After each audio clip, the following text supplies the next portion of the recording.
Hi అండి, welcome to Shri నిత్య channel. ఈరోజు ఇడ్లీ కారపొడి ఎలా తయారు చేసుకోవాలో చూపిస్తున్నాను.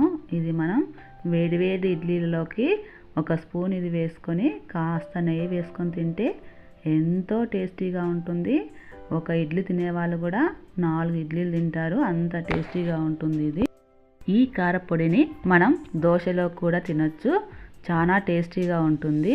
మనకు ఇంట్లో ఏమి కూరలు లేనప్పుడు వేడివేడి అన్నంలో ఇది ఒక స్పూన్ వేసుకొని కాస్త నెయ్యి వేసుకొని తింటే ఆ టేస్ట్ వేరే లెవెల్లో ఉంటుంది.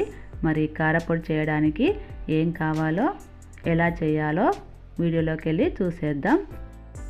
ముందుగా 1 కప్పు ధనియాలు తీసుకోవాలి, 1/2 కప్పు శనగపప్పు, ఒక 10-15 ఎండుమిరపకాయలు, 1 కప్పు కరివేపాకు, 2 టేబుల్ స్పూన్స్ జీలకర్ర, ఇలా కొద్దిగా నిమ్మకాయ సైజులో చింతపండు, ఒక 15 వెల్లుల్లిలు తీసుకొని మనం పక్కన పెట్టుకోవాలి. తర్వాత స్టవ్ పైన ఒక చిన్న బాణలి పెట్టుకొని స్టవ్ ఆన్ చేసుకోవాలి. 1 టేబుల్ స్పూన్ ఆయిల్ తీసుకొని ఆయిల్ హీట్ అయిన తర్వాత మనం తీసుకున్న 1 కప్పు ధనియాలు దీనిలో వేసి ఆయిల్లో లైట్గా వేయించాలి. ఇవి మంటను మనం సిమ్లో పెట్టుకొని వేయించండి. హై ఫ్లేమ్లో పెట్టి వేయిస్తే పైన మాడిపోయి లోపల పచ్చిగా అలానే ఉంటాయి.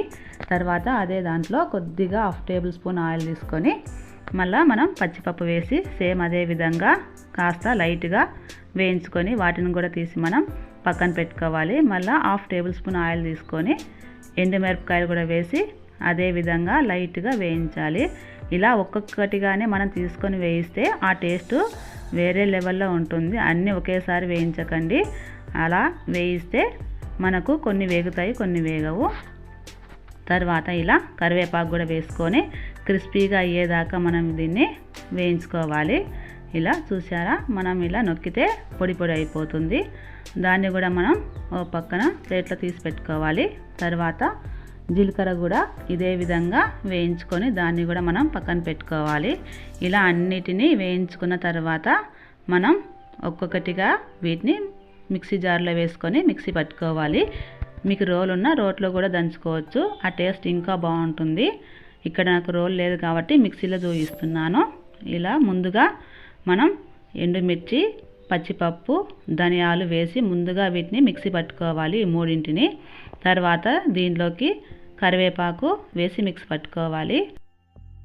ఇలా మిక్సీ పట్టిన పొడిలోకి మనం ముందుగా తీసి పెట్టుకున్న ఈ వెల్లుల్లి రెబ్బలు వేసుకోవాలి, కొద్దిగా చింతపండు, తర్వాత రుచికి సరిపడా సాల్ట్ చూసుకొని వేసుకొని ఇవన్నీ కలిపి మనం ఇలా మిక్సీ పట్టేసుకొని పక్కన పెట్టుకోవాలి.